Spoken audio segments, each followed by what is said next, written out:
While the whole world's going nuts for electric cars, Porsche's working on a cleaner gasoline. It's called e-fuel. Let's find out when it arrives, what it's made of, and who it's for.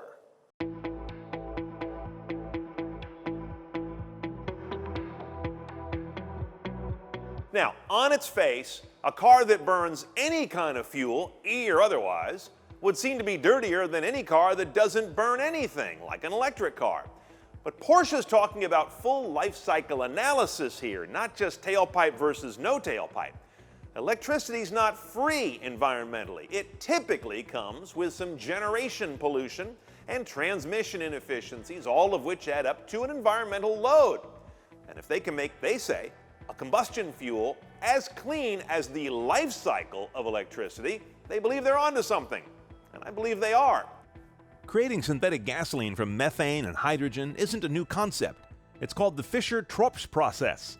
And during World War II, it accounted for 9% of Germany's military fuel and 25% of that used in personal cars. This whole argument that electricity is not as clean as it looks because of upstream pollution has long been a card that the whole gasoline in my veins EV hating crowd loves to play. Porsche is not of that mind, but they are pursuing a future that's not going to be simple.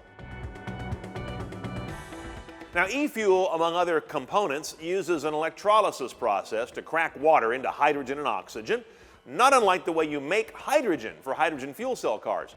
But for e-fuel, they harvest those hydrogen molecules to run them through a process developed by Exxon that converts it into synthetic gasoline. The pilot program will be powered by electricity from a wind farm at the tip of Chile. Bottom line, Porsche says e-fuel in a combustion engine car would achieve an 85% reduction in CO2, which they claim is about on par with an EV, again, because of the upstream pollution created by power generation for electricity. Now, here's the big asterisk. Depending where you are and where your electricity comes from, that could vary a lot.